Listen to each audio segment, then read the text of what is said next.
Kraus, our buddy Coolin here, says in 20 to 21, he probably did 10 to 15 TAM9 evaporator coils. And, I sell a bunch of those.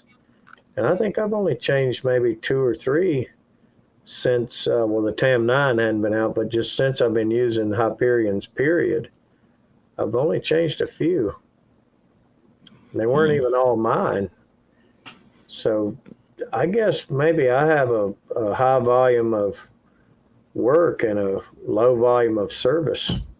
I don't know how these people find 15 leaking coils when I don't have that in the tenure of time that I've sold that product. What do you think happened? He must work for a giant that sells 400 a year, maybe. He'll probably answer. He'll answer. Know. We'll get to the bottom of this. How all the time now coils are leaking. That was a while back. He's probably all buzzed up by now. Well, I don't know what to see. I don't remember. Well, I know we changed a few aluminum Trane coils. Not a whole lot. I always thought they were pretty good for the most part. Yeah, there's been a few. The older ones. Oh, yeah. Bad times. I changed a lot of those. I'll tell you, the worst thing you had to change on the older ones was the doggone doors that would warp up and then pop off of the. Yeah, they would pop off of the door switch. And you'd be going through all the electrical, digging, testing breakers, opening panels, and get up there and find out, take the door off and push the 2 switches in, and the unit comes on. You're really mad. Especially if you spent 45 minutes digging around and there's nothing wrong.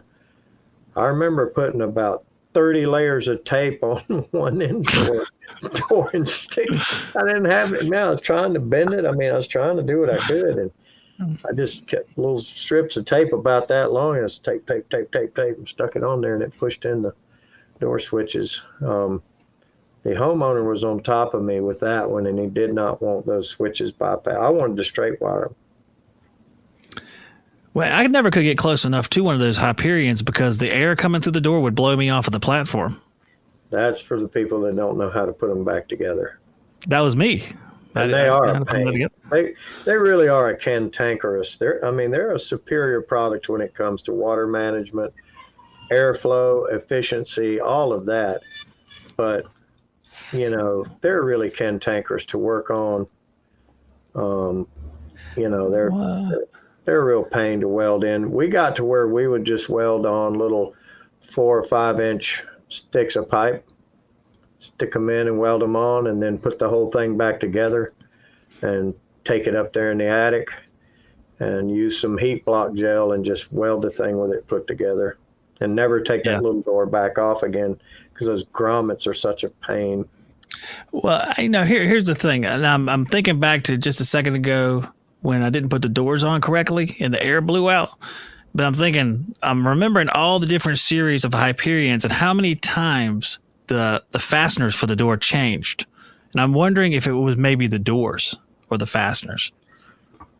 It's a Phillips screw? No, it's not. Turn. Do you remember those? They turned a quarter of a turn.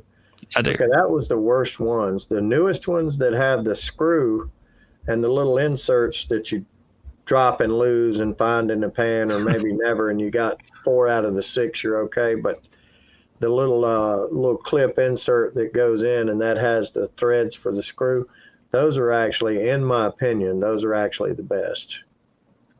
I remember the ones you're talking about, the quarter turn. It seemed like there was a couple different versions of them because there was an issue, and then I think they solved it after that. Joe left. He doesn't like dams. Tell you what happened on the Hyperions. That was one of the few products that Trane made a mistake on, and they stuck it out there too quick. They put it out too fast and just didn't do enough field testing. Like the XV, our inverter unit, we had them out here in the field for a year before we could buy them. Actually, it was 13 months before we could buy them. And I did get the privilege of installing one of the first ones, but I didn't get it for my house. I couldn't get one. I came this close, and some big wig somewhere says, no, we can't let a dealer have one. Well, that's who should have one. Well, employees got them, Trane employees, the FSRs got them, and that's where I was able to put one in, was in one of the FSR's house. And I mean, we played with it. We were out there goofing around with it, and I mean, it was the first one we saw.